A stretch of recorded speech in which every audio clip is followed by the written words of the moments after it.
Assalamualaikum warahmatullahi wabarakatuh. Nama saya Bayu Puspita Haji dengan NIM 291 dari Informatika kelas F akan mempresentasikan tentang input dan output.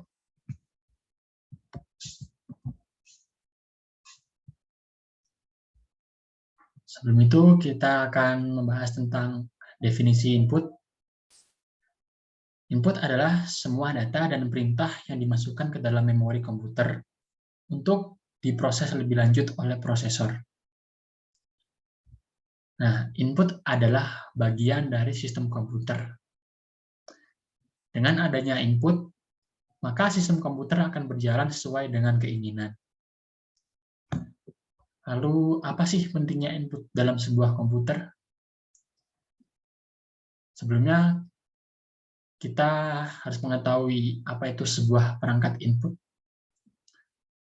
Perangkat input adalah komponen perangkat keras yang memungkinkan pengguna untuk memasukkan data ke dalam komputer, atau bisa dikatakan sebagai unit luar memasukkan data, yaitu masukkan data dari luar ke dalam prosesor. Jadi, jika ditanya apa pentingnya input dalam sebuah komputer, input sangat penting dalam sebuah komputer. Karena input merupakan bagian dari sistem komputer, di mana sistem adalah kesatuan dari beberapa komponen yang saling berkaitan dan saling terhubung. Maka dari itu, jika input tidak ada, maka komputer tidak bisa berjalan sesuai keinginan.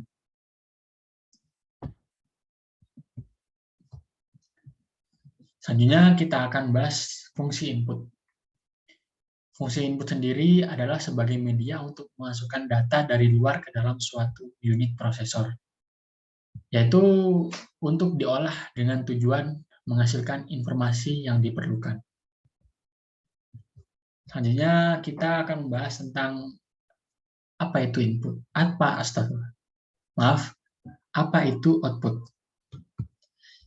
Nah, jika ditinjau secara bahasa, output sendiri dapat diartikan sebagai keluaran. Namun, jika ditinjau secara teknis, output adalah hasil keluaran yang telah diproses pada mesin komputer dan merupakan hasil dari input. Jadi dapat disimpulkan, output merupakan hasil keluaran yang telah diproses dari komputer dan merupakan hasil dari input.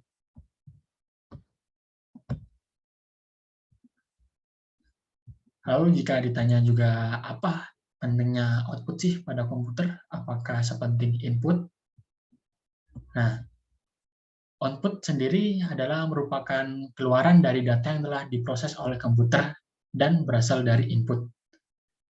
Dengan keluarnya output, pengguna komputer akan dapat merasa lebih nyaman saat menggunakan komputer. Karena menghasilkan output yang jelas sesuai dengan input yang dimasukkan pengguna. Jadi komputer akan bekerja sesuai dengan keinginan penggunanya. Fungsi output sendiri adalah untuk menghasilkan keluaran yang telah dimasukkan oleh pengguna atau input, dan berfungsi untuk meyakinkan pengguna bahwa apa yang telah pengguna masukkan telah benar, dan lagi menambah kenyamanan pengguna yang berkaitan dengan IMK, yaitu interaksi manusia dan komputer.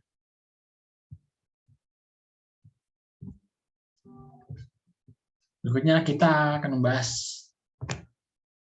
hubungan antar input dan output. Nah, jika setiap input atau masukan data dari pengguna, maka pasti akan ada output atau bisa disebut juga keluaran yang telah dihasilkan oleh pemrosesan data dari komputer. Input dan output akan saling terhubung melalui modul I/O. Modul I/O merupakan suatu alat yang dapat menghubungkan antara perangkat lain untuk menghasilkan input dan output. Modul I/O berisi tentang sekumpulan logika yang berfungsi untuk komunikasi antara perangkat peripheral dan sistem bus. Perangkat eksternal yang terhubung dengan modul I/O disebut dengan perangkat peripheral.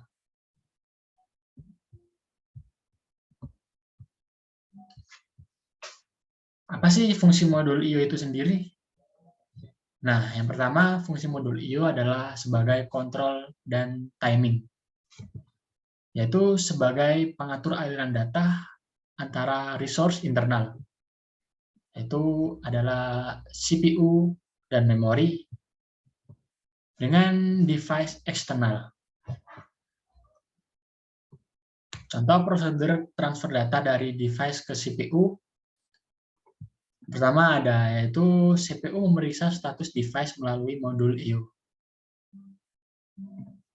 Lalu modul I/O ini memberikan status device. Jika ready, device akan dikirimkan data oleh CPU.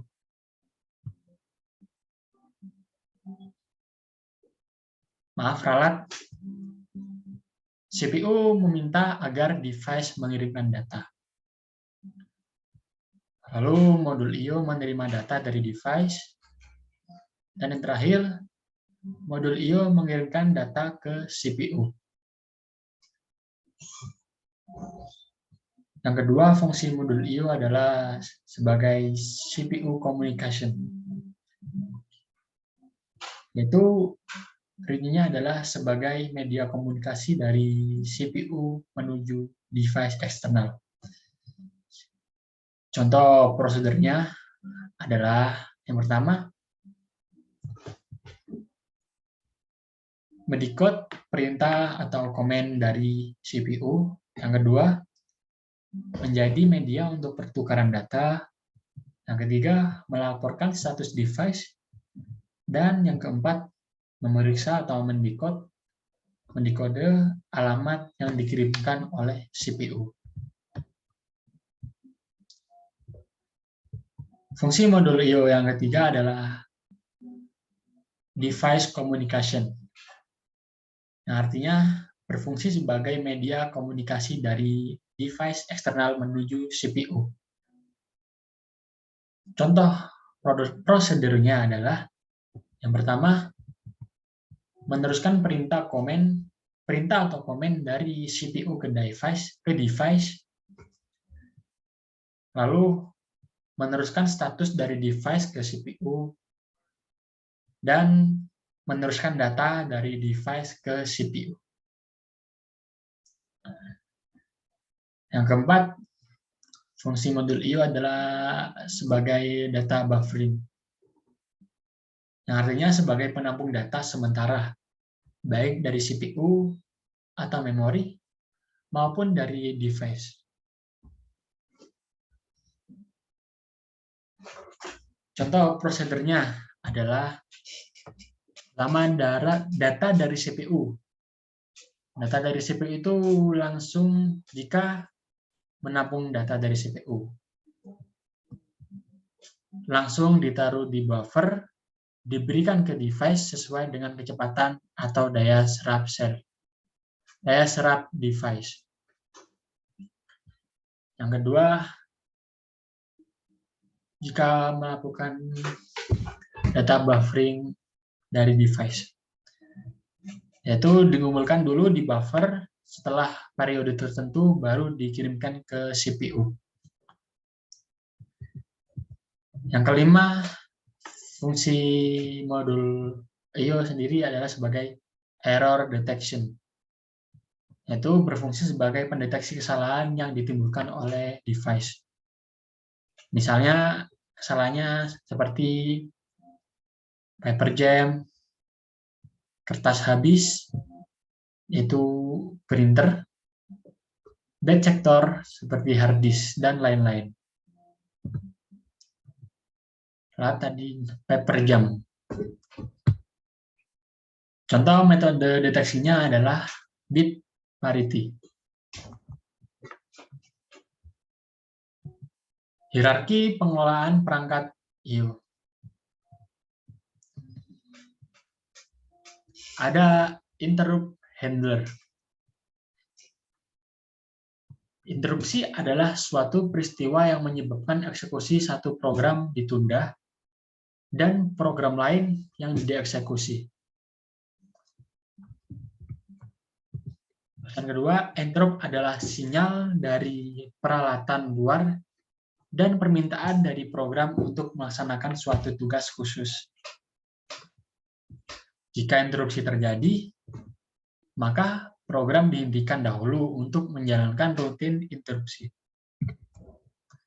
Kedua, ada device driver.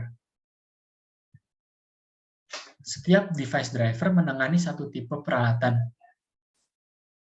Device driver bertugas menerima permintaan abstrak perangkat lunak device independen di atasnya dan melakukan layanan sesuai permintaan itu. Ketiga, yaitu perangkat lunak sistem operasi device independen. Fungsi-fungsi yang biasa dilakukan perangkat lunak sistem operasi device independen antara lain yaitu yang pertama, interface seragam untuk seluruh driver-driver. Yang kedua, sebagai penamaan peralatan. Yang ketiga, sebagai proteksi peralatan. Yang keempat, untuk memberi ukuran blok peralatan agar bersifat device independent. Yang kelima, yaitu melakukan buffering. Yang keenam, sebagai alokasi penyimpanan pada blok device.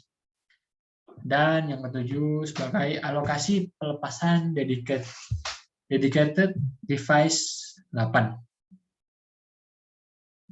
Device. Yang kedelapan, yaitu sebagai pelaporan kesalahan. Selanjutnya, ada buffering I/O. Buffering merupakan teknik untuk melembutkan lonjakan-lonjakan kebutuhan pengaksesan I/O secara langsung.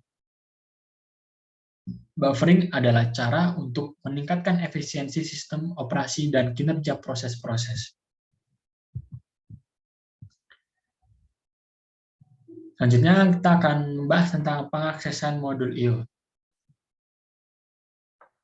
Yang pertama ada memory mapped I/O. Piranti I/O dihubungkan sebagai lokasi memori virtual, di mana port I/O tergantung memori utama. Karakteristiknya adalah port I/O menempati lokasi tertentu pada ruang alamat dan diakses seolah-olah adalah lokasi memori. Piranti output sebagai bahan memori yang memiliki data yang tersimpan di dalamnya. Port I/O dihubungkan ke bus alamat. Dan karakteristik yang terakhir adalah piranti input sebagai bagian memori yang memberikan data ke bus data.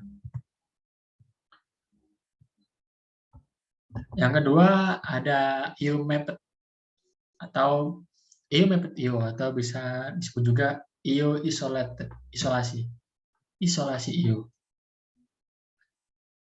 Piranti I/O dihubungkan sebagai lokasi terpisah dengan lokasi memori, di mana port I/O tidak tergantung pada memori utama. Karakteristiknya sebagai berikut. Pertama, operasi I/O tergantung sinyal kendali dari CPU. Yang kedua, port I/O tidak tergantung pada memori utama. Lalu, ruang memori dan ruang alamat I/O menyatu sehingga dapat memiliki alamat yang sama. Yang keempat, transfer informasi dilakukan di bawah kendali sinyal kontrol yang menggunakan instruksi input dan output. Karakteristik yang terakhir adalah instruksi I/O mengaktifkan baris kendali read atau write pada port I/O, sedangkan instruksi memori akan mengaktifkan baris kendali read atau write pada memori. Kelebihan dan kekurangan isolasi I/O ini kelebihannya yaitu lebih cepat dan efisien karena lokasi I/O terpisah dengan lokasi memori.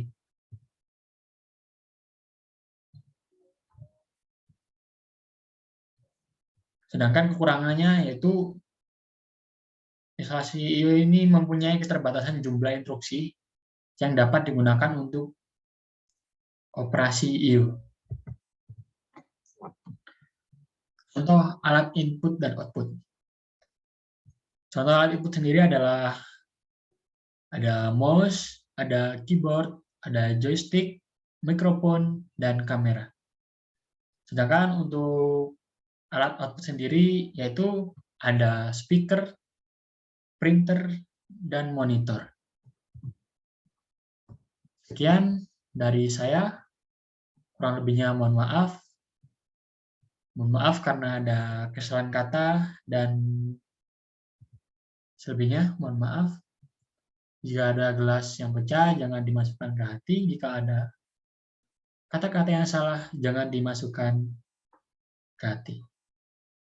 Sekian dari saya. Mohon maaf. Wassalamualaikum warahmatullahi wabarakatuh.